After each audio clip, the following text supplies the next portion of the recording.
Olá pessoal, meu nome é William e eu irei começar uma série de estudos aqui no blog sobre os atributos de Deus, baseado no livro de um puritano chamado Stephen Charnock.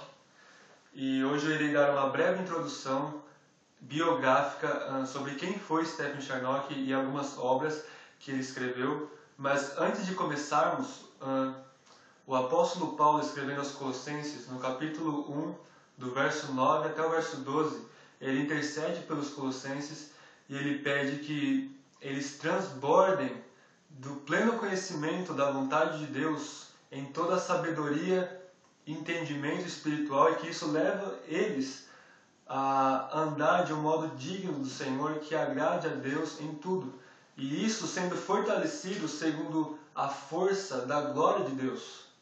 Ou seja, esse também é a minha oração e esse também é o meu desejo para mim e para todos vocês que vão acompanhar esses estudos, que através desses estudos nós sejamos profundamente impactados com um conhecimento espiritual das perfeições de Deus, com um conhecimento da glória de Deus em seus atributos, e que o Espírito Santo use isso para nos transformar e nos moldar mais e mais ao caráter de Cristo. Amém? Bom, o livro é esse daqui, The Existence and the Attributes of God, a existência e os atributos de Deus, escrito por Stephen Charnock. Ele tem 2 volumes, aqui nós temos os 2 volumes em um só, e ele tem um pouquinho mais de 1000 páginas, ele é um pouco grande, mas eu garanto a vocês que vale muito a pena lê-lo, vale muito a pena mesmo adquirir este livro. Bom, vou falar um pouquinho sobre o Charnock. Ele nasceu em 1628 e em 1642 ele foi estudar em Cambridge, no Emmanuel College, e nesse período que ele estava estudando em Cambridge, ele experimentou o novo nascimento. O Senhor fez com que ele nascesse de novo, o Senhor regenerou o coração dele, e desde então ele foi tomado por um intenso desejo de espalhar o Evangelho para todas as pessoas. Em 1666, ele perdeu toda a sua biblioteca naquele incêndio que teve em Londres, mas ele continuou seus estudos árduos, ao ponto de Edmund Calamy dizer o seguinte, que ele era um erudito bastante considerável e um teólogo eminente, conhecido pela sua piedade pessoal e pelo seu conhecimento profundo das línguas originais da Bíblia. Ele estudava muito, e principalmente as línguas originais, o grego e o hebraico. Ele estudava teologia reformada e também teologia escolástica, ele estudava patrística e filosofia, e você vê isso transbordando em suas obras, que são muito boas. Ele passou um período em Oxford e se tornou membro de uma igreja onde o conhecido Dr. Thomas Goodwin, o puritano Thomas Goodwin, estava à frente desta igreja. Em 1675, ele se tornou co-pastor de um conhecido puritano chamado Thomas Watson em Crosby Hall, lá em Londres. E ele permaneceu nesse posto até sua morte em 1680. Ele escreveu alguns livros, os seus livros cobrem 5 volumes, as suas works, os seus trabalhos completos cobrem 5 volumes.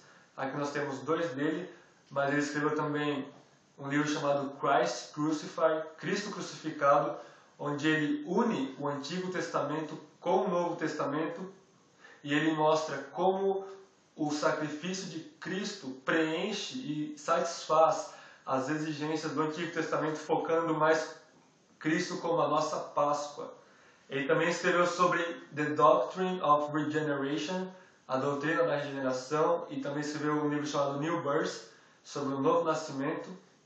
Ele escreveu também um tratado sobre a providência de 150 páginas, que foi superado somente pelo puritano John Flavel, que escreveu sobre providência também. Mas nós temos aqui a Magnus Opus de Stephen Charnock. Eu vou ler o que J.I. Packer disse sobre este livro. Os discursos são produtos de uma mente grande, forte, profunda e reverente. São em todos os aspectos dignos do seu sublime assunto e são uma das mais nobres produções da época puritana. Charnock demonstra que os atributos de Deus são qualidades observáveis nos atos concretos do Deus vivo dos quais a Bíblia fala. Stephen Charnock não deseja especular, mas unicamente proclamar as obras e os métodos e a natureza e o caráter do Deus da Bíblia e o caráter de Deus na Bíblia. Bom, como eu já disse, temos 2 volumes sobre os atributos de Deus e cada volume tem vários discursos que Stephen Charnock pretendia pregá-los lá na igreja do Thomas Watson, mas o Senhor não permitiu, o Senhor levou antes. E os discursos são o seguinte: o primeiro discurso é sobre a existência de Deus, o segundo sobre o ateísmo prático, o terceiro é sobre Deus como Espírito, o quarto é sobre um culto espiritual, uma adoração espiritual, o quinto é sobre a eternidade de Deus, o sexto discurso é sobre a imutabilidade de Deus, o sétimo sobre a onipresença de Deus, o oitavo sobre o conhecimento de Deus e o nono sobre a sabedoria de Deus. E aí termina o volume 1. O volume 2 começa com um discurso sobre o poder de Deus, depois sobre a santidade de Deus, em terceiro lugar sobre a bondade de Deus, em quarto lugar sobre o domínio de Deus, e ele termina falando sobre a paciência de Deus. E eu gostaria nos próximos estudos de tratar sobre o segundo discurso deste segundo volume, sobre a santidade de Deus. Infelizmente nós não temos nada do Stephen Charnock em português, exceto esse pequeno livreto da editora Pes, A Natureza da Bondade de Deus, que é exatamente o terceiro discurso desse segundo volume, um pequeno resumo. E, aliás, livros de língua inglesa com esse título, A Bondade de Deus, Stephen Charnock é insuperável até os nossos dias. Então eu espero que Deus nos guie nesses estudos e nos transforme para a glória dele e a nossa edificação.